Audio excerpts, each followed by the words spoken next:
예, 시장의 주도주는 사실은 끝은 있습니다. 하늘 높은 줄 모르고 오르진 않지만 또 쉽게 꺾이지도 않는 게 주도주인데요. 지수보다는 결국 이제 시장의 주도주의 흐름이 궁금한데요. 화요일 시황 해설자들은 교보증권 스마트 영업부 사영관 차장님과 함께하겠습니다. 어서 오십시오. 네, 안녕하세요. 주도주가 될 만한 그런 섹터들도 오늘 얘기할 텐데요. 먼저 전반적인 시장 얘기부터 하겠습니다. 미국 주가가 우리가 쉬는 동안에 4일 연속 올랐고요. 우리도 강하게 가는데 미국 물가 발표를 앞두고 있고 또 21일은 FOMC가 있습니다. 시장 전망 어떻게 하세요? 글쎄요. 일단은 남아있는 변수들이 워낙에 많은 상황에서 네. 일단 연휴 동안 미국 증시는 다행히 일단은 더 이상의 공포는 없이 좀 오르는 그런 현상들이 나타났고요. 우리나라 증시도 지금 양지수 모두 다 2%가 넘는 상승폭을 보여주고 있어요. 다만 이제 기관 쪽의 매수는 금융투자 쪽으로 조금 한정이 되어 있다라는 부분들이 조금은 또 이제 변동성을 일으킬 수 있는 이런 요인들이기 때문에 조금 아쉬운 부분들이 있고요.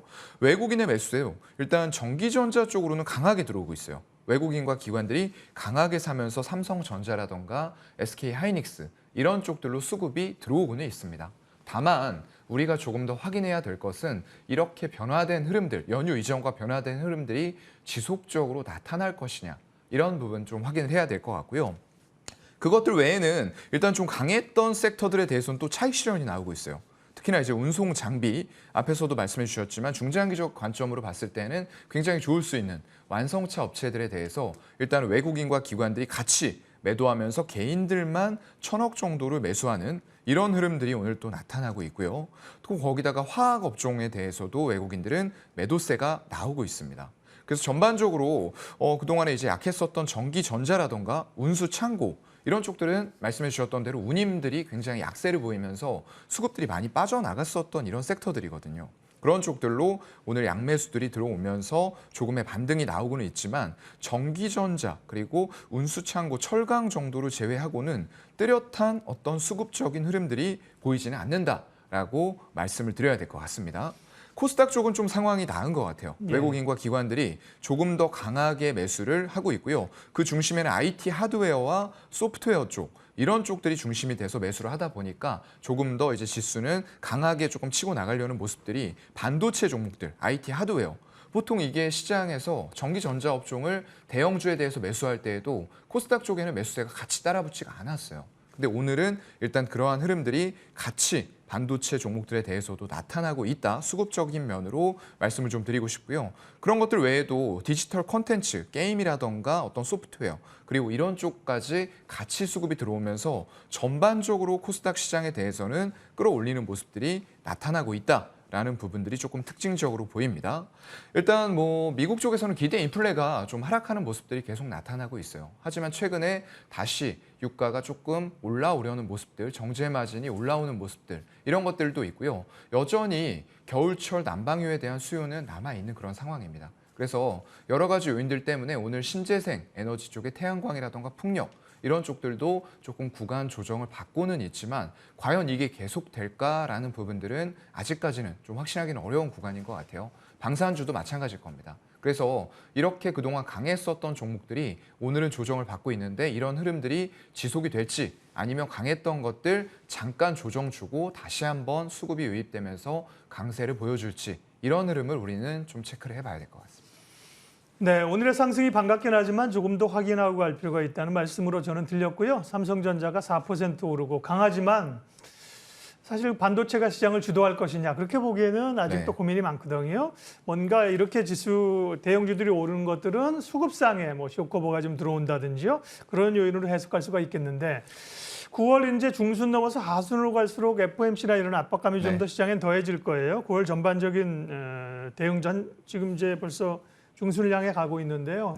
대응 전략 한번 정리해 볼게요. 글쎄요. 연휴 이후에 일단은 갭상승을 좀 시켜놓은 상황이긴 한데요. 이게 미국 쪽에서 항상 우리가 기대하는 기대치와 실질적으로 그 기대치에 미치느냐 못 미치느냐 이런 부분들이 심리적으로 작용할 공산이 좀 크다라고 보이고요. 최근에 이제 어떤 주식뿐만 아니라 이제 화폐, 가상화폐 이런 쪽에 대한 위험 자산에 대한 선호도들이 일시적으로 올라갔다라고 보여요. 그런데 이런 것들이 좀 계속 지속이 될 만한 환경이 완벽하게 만들어졌느냐?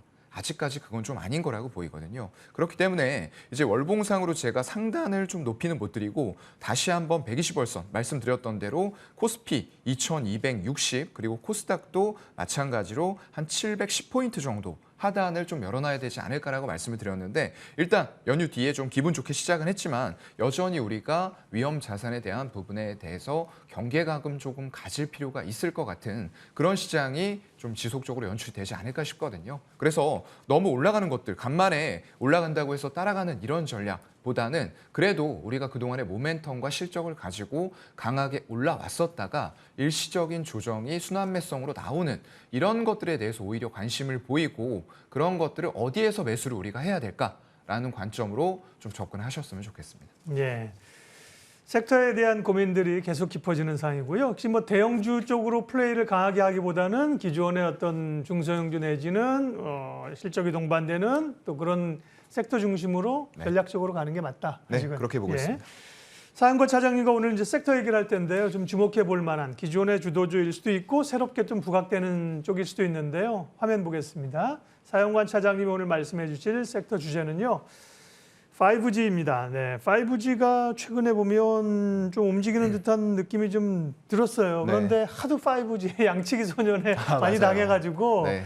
별로 이제 좀 신뢰를 안 가지고 있는데 네. 지금 최근 다시 5G 통신 장비 쪽이 주목받는 것은 네. 중국 쪽 모멘텀이죠. 네, 아무래도 그쪽에 모멘텀이 좀 있다라고 예. 보여지고요. 뭐 중국뿐만 아니라 이제 전 세계적으로 지금 4차 산업을 준비해 나가는 과정에 있어서 5G의 구축은 좀 필수적인 인프라 구축이 아닌가라고 보고 있습니다. 그래서 우리나라가 너무 좀 5G를 전 세계적으로 빨리 구축을 했던 건가요? 일단 그 이후에 한번 실적들이 나와서 굉장히 주가가 큰 폭으로 상승들을 했었습니다. 5G 전체가요. 그런데 그 이후에 다른 나라들의 5G 구축이 조금 지연이 되면서 일단은 장비나 이런 쪽들의 모멘텀 조금 있어야 돼, 연속적으로 나타났어야 되는데 그런 것들의 공백기가 생겼던 거죠. 그렇다 보니까 주가들이 이제 엄청나게 실적을 냈던 때에 비해서 다시 한번 적자 전환을 한다거나 이런 식의 실적이 완전하게 망가지는 모습들이 나타나면서 주가도 일단은 좀 양치기 소년처럼 돼버린 그런 상황이 됐습니다. 하지만 이제는 조금 뭐 오지 탐험을 떠났던 5G가 돌아올 때가 되지 않았나라고 저는 좀 생각을 하고요.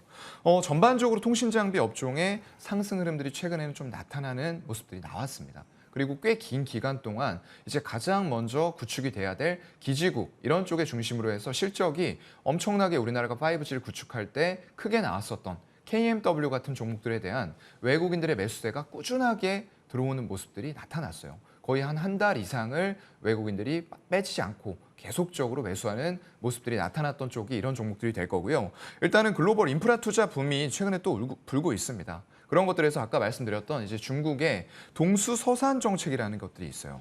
이게 데이터 소외를 해소시키겠다라는 차원으로 중국 쪽에서 이제 추진을 하고 있는 정책인데요. 지역 불균형이 굉장히 심합니다. 중국 같은 나라는요. 정말로 어디 앞에는 정말로 고층 빌딩이 올라가고 있지만 바로 그 앞에서는 정말 쓰러져가는 판자촌 이런 것들이 같이 공존하고 있는 나라가 중국이라고 좀 보시면 될 것 같고요. 그렇다 보니까 8개 지역에서 전국 통합 네트워크 거점을 확보하겠다라는 게 가장 큰 축이 될 것 같고요. 그 밑으로는 이제 데이터 센터의 클러스터 개발, 그리고 클라우딩 컴퓨터, 빅데이터까지 전부 다 4차 산업과 관련된 것들에서 시너지 효과를 구축을 하겠다라고 야심차게 중국 정부가 이제 반도체 굴기와 함께 추진하고 있는 그런 정책이다라고 보시면 될 것 같고요.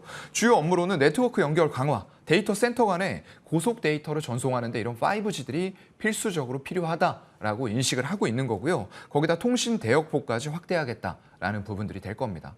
우리나라도 지금 아직까지는 완벽한 5G, 28GHz대 영역은 구축이 제대로 되어 있지는 않아요. 일부 지역만 되어 있고요. 나머지 지역들은 아직까지도 낮은 주파수 대역이기 때문에 그런 것들을 완벽하게 5G 체감을 못하는 상태에서 조금 더 보완을 하면서 구축해 나가야 될 부분들이 있다라고 생각을 하시면 될 것 같고요. 일단 한국은 또 최근에 6G 얘기가 나오고 있어요. 바로 주도권 확보 위해서 선제적인 투자를 단행하겠다라고 얘기가 나왔고요. 이런 것들이 결국에는 과기부라던가 이런 쪽들에서 다음 달에 9천억 규모의 예비 타당성 심사 이런 것들을 하겠다라고 조사 신청을 이미 해놓은 그런 상황입니다. 그래서 예타 기획 단계에서 정부 부처하고 산하기관 그리고 학계, 기업들이 모두 모여서 이런 것들에 대해서 논의를 하고 실질적으로 연구 조사 결과를 발표하고 이런 장이 조금 마련이 되고 있는 상태다 보니까 세계 최초로 5G를 구축한 우리나라의 위상에 걸맞게 6G까지도 빠르게 구축하겠다라는 정부 차원의 어떤 민관 공조 차원으로 조금 빠른 정책들이 나오게 될 것 같고요. 그렇다고 하면은 조금 늦춰진 세계 5G 구축에 거기다 이어서 우리나라의 6G 이런 부분들까지도 조금 빠르게 실행이 된다라고 했을 때는 장비단에서 항상 겪고 있는 4G 이후에 5G까지의 어떤 이런 텀들, 기간 텀을 메꿔갈 수 있는 그런 성격으로 또 갈 수도 있지 않을까라고 생각이 됩니다. 그래서 일단은 높은 주파수의 특징이 조금 직진성이에요. 빠른 대신에 전파 도달 거리가 짧고 이런 것들이 건물 안쪽으로 투영이 되지 못하다 보니까 가장 먼저 전파를 받을 수 있는 기지국들을 세워야 될 텐데 그런 면에서 영토의 크기에 기지국 설치는 비례할 수밖에 없습니다. 그렇다 보니까 이런 종목들이 좀 받을 수가 있을 것 같고요. 거기다 광트랜시버라던가 또 어떤 음영 지역을 해소해 줄 수 있고 빌딩 안쪽에도 또 설치될 수 있는 중계기 같은 쪽들 이런 전반 관련된 5G 종목들의 흐름들이 나타날 때가 조금 되지 않았나라고 보고 있습니다. 예, 중국 쪽에서의 모멘텀, 5G나 또 뭐 산업 건설기계 이런 쪽도 중국 인프라 모멘트 기대감이 좀 있고요. 국내에서나 뭐 글로벌리는 5G에서 6G로 간다. 6G로 가면 뭐가 달라지는 거야? 그렇다고 이제, 이제 아까 저희가 말씀하실 때 6G 관련주들도 보여드렸는데 5G 관련주들이 또 6G 관련주가 되는 거 아니에요? 네, 맞습니다. 전부 다 걸려 있는 그런 상태고요. 아무래도 이제 조금 더 빠른 속도를 통해서 원활하게 우리가 하고자 하는 4차 산업들이 전부 다 빠른 네트워크라던가 통합, 데이터 센터 이런 쪽들을 요구를 하거든요. 그런 것들을 속도를 조금 더 빠르게 만들어주면서 원활한 어떤 4차 산업 환경을 만들어가는데 그런 구축이 반드시 좀 필요하지 않을까라고 생각이 되고요. 전부 다 뭐 4G도 마찬가지고요. 5G도 마찬가지고 그렇게 했었던 종목들이 그런 기술들을 기반으로 해서 더욱더 발전된 기술들을 개발하고 결국에는 그런 벤더들이 또 한 번의 효과를 받을 수가 있기 때문에 말씀드렸던 대로 그런 실적의 텀 없이 계속적으로 움직일 수 있는 이런 관련된 종목들에 우리는 지속적인 좀 관심이 필요할 것 같습니다. 지금 자막으로 보이시는 종목들이 대표적인 5G 관련주입니다. KMW, HFR, 대한광통신, 이노와이어리스, RFHIC. 우리가 5G 관련주로 알고 있는 기업들인데요. 그러면 차장님께서 이제 이 가운데서 오늘 두 종목을 좀 집중적으로 5G 얘기하셨으니까 소개를 해주실 거예요. 첫 번째는요? 첫 번째는 이제 말씀드렸던 KMW입니다. 과거의 대장주죠, KMW. 맞습니다. 일단은 이 구축을 하는 데 있어서 통신망을 구축하는 데 있어서 뭐 음영 지역을 커버하고 이런 것들 다 좋습니다. 하지만 기본적으로는 기지국이 다 뜨문뜨문이라도 설치가 된 이후에 그런 사이사이에 음영 지역을 커버해 줄 수 있는 장비들이 또 들어갈 수가 있는 거거든요. 그래서 항상 첫 번째로는 기지국을 좀 생각을 하시면 좋을 것 같고요. 우리나라의 5G 구축을 할 때도 굉장히 큰 효과를 받으면서 주가가 정말로 큰 폭으로 상승을 했고요. 그에 걸맞게 실적들이 나왔지만 역시나 어떤 기간적인 텀이 생기는 실적 공백기에는 어쩔 수 없이 적자 전환을 하였고요. 그런 것들 때문에 주가는 다시 한번 이제 하락하는 모습들이 나온 그런 종목입니다. 하지만 영토의 크기에 비례해서 전 세계적으로 5G를 구축해 나가는 물결들이 다시 한번 이제 빠르게 가속화가 된다라고 했을 때는 가장 먼저 삼성전자와 더불어서 같이 구축을 한다라고 했을 때 큰 효과를 받을 수 있는 이런 기업이 될 거고요. 5G 기지국 자체가 굉장히 비쌉니다, 단가가. 대당 1,000만 원을 호가하는 그런 장비이기 때문에 매출이라던가 숫자의 큰 폭의 상승세가 큰 영토에서 일어날 수 있다라는 기대감들을 가지고 가는 거고요. 일단 이 9월 8일에 지난주 금요일에 이제 BBIG K 뉴딜 지수 쪽으로 리밸런싱이 됐어요. 그러면서 아프리카 TV가 빠지고 인터넷 업종 중에서 이 KMW가 들어왔는데요. 그동안의 외국인 매수세와 더불어서 또 강하게 4일 동안 정말로 이 BBIK 지수에서 가장 강한 종목 상승률을 보여줬습니다. 4일 동안 8.8%가 상승이 됐고요. 그러면서 8일에 이제 공매도가 또 18만 건 정도가 잡혔습니다. 아무래도 단기간에 조금 5G가 아직까지는 실체가 드러나는 것 없이 기대감만으로 올라오다 보니까 이런 공매도들도 몰린 것 같은데요. 다만 이렇게 조금 더 구체화가 되어가고 수급적인 면에서 강하게 푸시가 들어온다. 그리고 이런 지수 쪽으로 편입되는 효과들이 나타난다라고 했을 때는 오히려 공매도라던가 미리 쳐놨던 이런 쪽들에 대해서 반대 또 매수가 들어올 수도 있다라고 저는 좀 생각이 되거든요. 그래서 그런 것들이 같이 실행이 된다라고 했을 때는 예. 강한 쇼 커버링과 함께 주가의 상승 탄력이 더 붙고 미국이라던가 프랑스, 영국, 일본, 독일 이런 쪽까지 전부 다 구축을 한다고 했을 때 강한 실적 효과와 더불어서 주가 상승도 일어날 수 있는 가장 최우선적인 종목이다라고 좀 꼽고 싶고요. 우리가 그리고 의심의 눈초리를 좀 보내는 동안에 주가는 네. 꽤 올라왔어요. 아, 네, 그러네요. KMW는 35,800원인데 네. 목표가 가격 전략은요?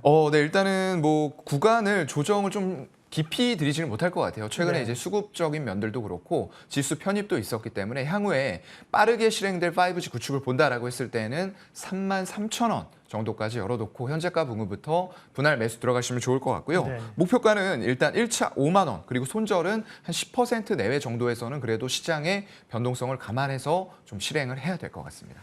가장 대표적인 종목이 이제 5G 가운데 KMW인데요. 사실 최근엔 그 좀 명성을 좀 잃었었습니다. 맞습니다. KMW가 네. 다시 그래도 주목할 쪽은 대장주라는 말씀이시고요. 네. 또 한 종목은요. 네, 일단은 HFR이라는 종목을 또 말씀을 드리고 싶어요. 이거는 이제 특이하게도 5G 종목들 전반적으로 실적이 많이 깨졌을 때에도 굉장히 실적을 잘 내고 사상 최대 실적을 오히려 견인을 해왔던 이런 업체이기 때문에. 다른 섹터가 좀 있죠, 여기는. 네, 아닌가요? 맞습니다. 예, 이쪽은 예. 조금 이제 다른 쪽과는 조금 음. 차별화가 된다라고 봐야 될 것 같고요. 일단은 실적만 봤을 때는 작년에 매출이 124% 전년 동기 대비해서 증가하면서 사상 최대 실적을 견인을 했어요. 참 이상하죠. 5G 전체적으로는 적자 전환 막 이렇게 가버렸는데 이 종목은 사상 최대 실적을 냈단 말이죠. 그런 것들이 결국에는 프론트홀 장비 매출이 전년 대비해서 급증한 이런 효과들이 나왔던 겁니다. 전년 대비해서 거의 4.7배 정도의 매출 증가가 있으면서 통신망 구축이라던가 네트워크의 어떤 고도화 이런 쪽에 있어서 수혜를 톡톡하게 받았다라고 보시면 될 것 같고요. 일단 5분기 연속으로 전년 동기 대비해서 매출 성장이 지속이 되고 있어요. 줄지 않는다라는 거예요. 점점 더 커져가고 있는 매출들이 이런 실적의 지속성을 정말로 담보해 줄 수 있는 그런 부분들이 될 것 같고요. 일단은 1분기 말 기준으로 수주 잔고가 2천억에 달합니다. 그리고 거기다가 적극적인 해외 영업을 위해서 미국이라던가 말레이시아 이런 쪽들의 법인들도 구축을 하면서 정말로 전 세계적인 5G 구축 물결에 이어서 네트워크의 고도화 이런 것들이 일어났을 때 이런 쪽에서 기업들이 확실하게 수혜를 볼 수 있는 전략을 가져가고 있는 그런 상황이고요. 일단 북미 쪽이 지금 5G 투자 현재 2년 차입니다. 그래도 아직까지 많이 구축이 못 됐죠. 아까 말씀드린 대로 영토의 크기 차이가 있기 때문에 이런 것들이 단기간에 빠르게 구축되기가 힘들다라는 겁니다. 그래서 3년 차인 내년에도 이런 네트워크의 고도화 과정들은 계속 될 것 같고요. 그렇다고 했을 때는 프론트홀 장비의 수요는 계속 지속이 될 수밖에 없는 그래서 어려운 공백기에도 이런 기업들은 꾸준하게 실적을 이어나간다라는 부분들이 포인트가 될 것 같고요. 가격 봐주세요. HFR이요. 네, 가격적인 부분에 있어서는 정말 현 주가 수준이 22년 예상 실적 대비해서 PER 10배 미만이에요. 근데 동 섹터들은 전부 다 25배 이상에서 거래가 되고 있습니다. 실적이 깨지지 않았는데도 이렇게 저평가를 받을 이유가 없다라고 생각이 되기 때문에 매수는 한 32,500원부터 진행을 하시면 될 것 같고요. 목표가는 조금 제가 높게 안 잡았습니다. 45,000원 찍는 거 보고 상향시키도록 하겠습니다. 사영관 차장님과 오늘 이야기한 섹터는 다시 보자 5G입니다. 5G 관련돼서 KMW, HFR 두 종목을 탑픽 종목으로 꼽아주셨어요. 교보증권 스마트 영업부 사영관 차장님 함께했습니다. 고맙습니다. 네, 고맙습니다.